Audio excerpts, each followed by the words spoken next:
కానీ మన తుంగభద్ర డ్యామ్ సంబంధించి అర్జెంట్ గా గేట్ కొట్టకపోతే చేసినారు కదా చేసినారు కదా.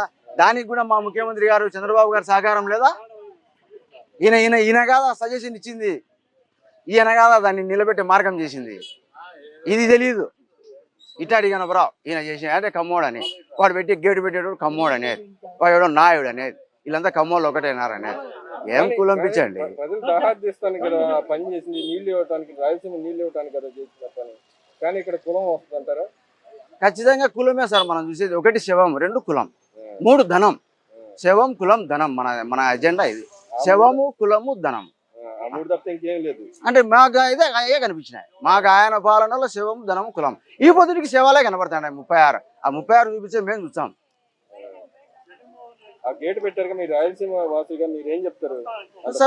సార్ ఒకటండి, ఎవరి వాసులైనా కానీ అంటే నీళ్లు సరిగ్గా ఉపయోగపడకోకుండా పోవడం మేళ, దాన్ని ఒక క్రమ పద్ధతిలో వినియోగించుకోవడం మేళ చెప్పండి.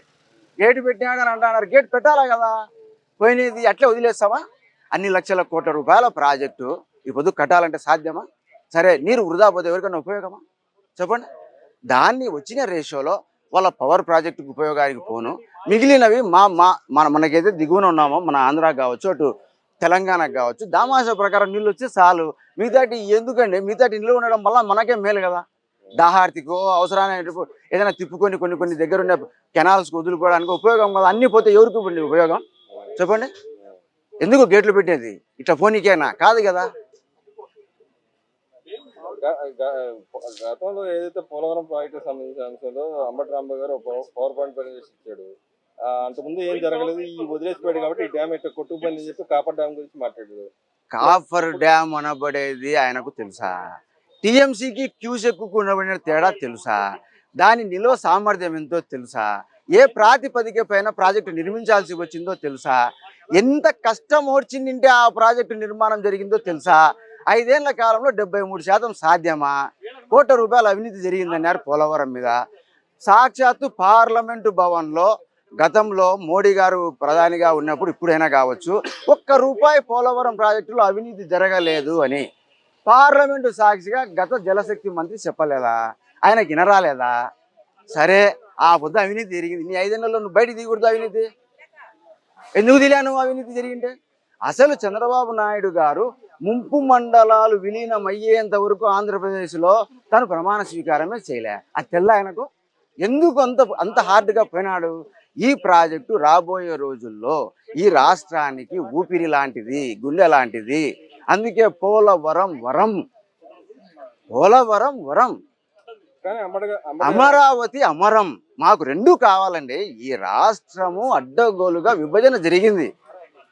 ఈ విభజనకు పరిష్కారం మాకు పోలవరం కావచ్చు, అమరావతి కావచ్చు. ఇవి మాకు ఒకటి మా విలువ కాపాడడానికి, రెండు మా భూములు స్వర్ణమయం చేసుకునేదానికి పోలవరం. అది అనుసంధానం. ఒక గోదావరికి, ఒక కృష్ణాకు అనుసంధానమై అటు పెన్నాకు, మా రాయలసీమ ప్రాంతంలో చివరి గ్రామాలైన అనంతపురము ప్రాంతాలకు కూడా అవి సెటరేట్ అయిపోతే కనుక మాకు నీళ్ళు వస్తాయి. మా ప్రతి ఎకరం సాగులేకి వస్తుంది. మా రైతు బాగుంటాడు. రైతు పరంగా కూడా రెవెన్యూ పెరుగుతుంది. పట్టిసీమ ప్రాజెక్టు 1400 కోట్లతో కడితే 2 ఏళ్లలో 4500 కోట్ల రూపాయలు ఆదాయం తెచ్చిపెట్టింది. ఏం చేసినాడైనా? ఒక చిన్న లాజిక్ అది. అంబటి అంటున్నాడు కదా, మేము ఉన్నప్పుడు దయావాల్పురం బాగానే ఉంది, వీళ్ళు వచ్చిన కొట్టుకుపోయింది అన్నాడు. సరే, ఈ 3 నెలల్లో ఎవరు వచ్చి కొట్టినారండి? ఈ 3 నెలల్లో ఎవరు వచ్చి కొట్టినారు? అతను ఎంత నిర్వహించినాడు చెప్పగలడా? అతని 5 ఏళ్ల పాలనలో దాని వర్క్ ఎంత జరిగిందో చెప్పగలడా? ఎంత నిర్వహణ జరిగిందో చెప్పగలడా? అతని దగ్గర ఆ క్యాలిక్యులేషన్లు ఉన్నాయంటున్నా? అతనే ఆయన. ఇది నాకు అర్థం కాలేదు కాబట్టి పోలవరం అంటే ఎవరికి అర్థం కాదు అని. ఈడు చదువు రాకుంటే ఎవరికి చదువు రాదు, ఈయనకి తెలియకుంటే ఎవరికి తెలియకూడదు. ఏంటికి ఇట్లాంటి మంత్రిగా మాకు ఇట్లాంటి వాళ్ళ మంత్రులు అయ్యేది? ఒక ప్రాజెక్టు విలువ, ప్రాజెక్టు నిర్వహణ, ప్రాజెక్టుకు అర్థం తెలియనటువంటి ఎందుకండి ఆ శాఖకు మంత్రి? ఇప్పుడు పోలీస్ అంటే అర్థం తెలియనటువంటి పోలీసు పదవికి అనర్హుడు. అట్ట ఎవరైతే ఇరిగేషన్ శాఖ మంత్రిగా అతను ఉన్నాడో అతను మాట్లాడిన మాటలు అర్ధరహితము, అర్థవంతం కాదు, అర్ధరహితం. ఆ రకంగా మాట్లాడడం తప్పు. మరి 73% 11,000 కోట్ల రూపాయలు పెట్టుబడి పెట్టి కట్టిన కేంద్రం ఏం చెప్పుకోవాలి దీనికి సమాధానం? ఇతను బాగలేదనంటే కొట్టుకొని పోయిందని అంటావు. ఎవరి వల్ల కొట్టుకొని పోయింది? ఎవరి వల్ల కొట్టుకొని పోయింది? ఎంత శాతం జరిగింది అని 5 ఏళ్లలో? దానికి కేటాయించిన నిధులకు కూడా సమాధానం లేదు మీ దగ్గర. దగ్గర దగ్గర 6,000 కోట్ల రూపాయలు పోలవరం పేరు మీద తెచ్చుకున్నారు. మరి యాడికి పోయింది ఆ డబ్బు? అది ఎక్కడికో మళ్ళీ ఇచ్చుకున్నారు మీరు. ఆ లెక్కలు లేవు. కానీ ఎక్కడ చూసినా ఈ మధ్య కాలంలో ప్రతి గవర్నమెంట్ ఆఫీస్ లో ఫైల్ తగలబడుతుంది. దాన్ని ఎలా దొరుకుతుంటారు? ఏముంది, అక్రమాలు బయటపడతాండాయి, ఫైలు కాలుతాండాయి. వాళ్ళ పాపాలు కాలాల, వాళ్ళ పాపాలు కాలాల్సిందేది, ఫైలు కాల్చుకుంటా అన్నారు. కానీ దీంట్లో కొంత నెగిటివ్ అయితే ఉంది కదా. ఎవరితో ప్రజలకు సంబంధించిన ఆస్తులు, దానికి సంబంధించిన పత్రాలు కూడా ధ్వంసం అవుతున్నాయి కదా. ఇప్పుడు దర్యాప్తు జరుగుతుంది కొన్ని విభాగాలలో. ఎక్కడెక్కడ ఏమేమి లోపభూయిష్టమైన కార్యక్రమాలు జరిగినా వీళ్ళు కూడా క్రమంగా చూసుకుంటా వస్తారు. ఒకవైపు రాజకీయం చూసుకోవాలా, ఒకవైపు పరిపాలన చూసుకోవాలా. ఇవి రెండు సమంగా చేసుకునేటప్పుడే వ్యవహారాలు నడుస్తాయి. ఇప్పుడు వాళ్ళు కూడా కొంచెం సమయం ఇవ్వాలి కదా. వీళ్ళు భయపడుతున్నారు.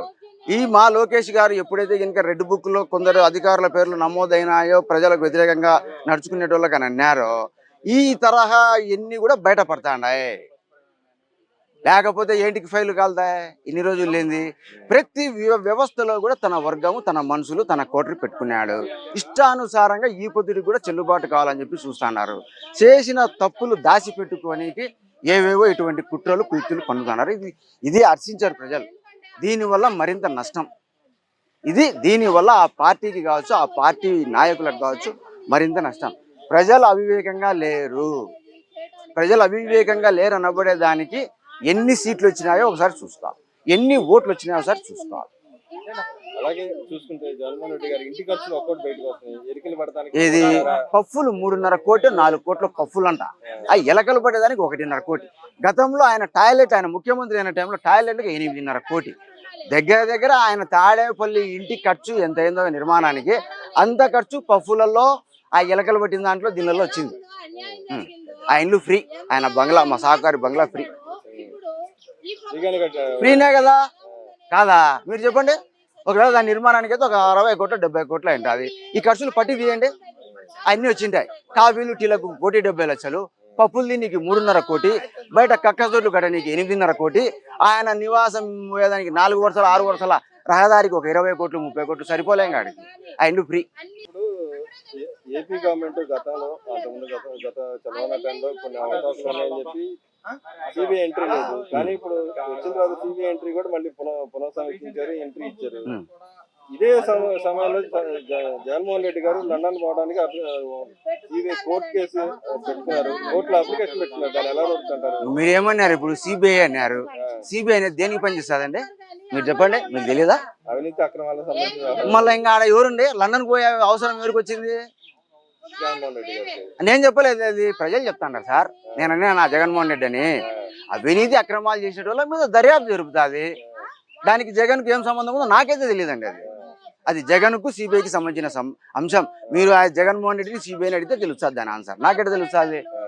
ఇది ఈయన దొంగ, ఒకటి దొంగ పోలీస్ ఆట అన్నారు. మీరు ఇప్పుడు బాల్యంలో గమనించారు లేదో, దొంగ పోలీస్ ఇదే. అది సిబిఐ జగన్మోహన్ రెడ్డి అన్నప్పుడు దొంగ పోలీస్ ఆట. అందులో దొంగ ఎవరో పోలీసు ఎవరో నాకు తెలియదండి. అది జనం చెప్పాలా, మీ పోటీ విలేకరులకు తెలిసిండాలా, మాకు తెలియదు.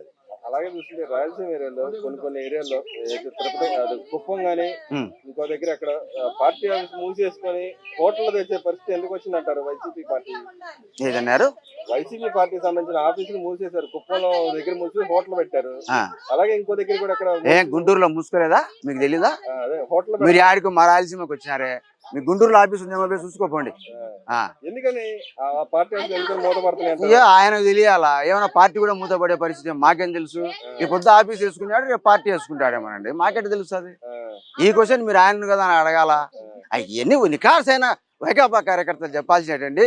మాకు ఇబ్బంది ఇట్లాంటివన్నీ పెట్టాకండి మీరు. ఈ నిఖార్సైన వైకాపా కార్యకర్తలు వాళ్ళు చెప్తారు. కానీ గతంలో గవర్నమెంట్ దిగిపోయే ముందు ప్యాలెస్ కట్టుకుంటే ఒక్కొక్క పార్టీ ప్యాలెస్ కట్టారు కదా. మేము కట్టుకుంటామండి. ఏం మీకు ఇబ్బంది ఇప్పుడు చెప్పండి? మాకు జనాలు లెక్క ఇచ్చినారు, మాకు అధికారం ఇచ్చినారు, కట్టుకోమని మేము కట్టుకుంటాం. మీకేం బాధ? ఏం చెప్పండి, మీకేమో బాధ? అవి ప్రజల సొమ్ముతో కట్టిందే కదా, అవినీతి జరిగిందంటే అది కూడా మేము కట్టలేదు. దర్యాప్తు చేసుకోపో, నీకు అధికారం ఇచ్చినాం, దర్యాప్తు చేసుకోపో, మేము ఫైల్ కాల్చుకుంటాం, మళ్ళీ చూసాం అంతే. ఏం చేసావు? ఏం చేయలేదంటారు ఈ గవర్నమెంట్ ఏం చేయలేదన్నా, మేమైతే అంటాం ఏం చేస్తారో చూసుకోపోండి అని. కానీ మరి సింహం సింగిల్ గా వస్తున్నారు, ఇటు పక్కన మరి పారిపోతున్నాడు కదా. అది సింహం కదా, బోను తెరుస్తారని చెప్పి, బోనుకు టైం అయిందని చెప్పి భయపడుతుంది మా సింహం.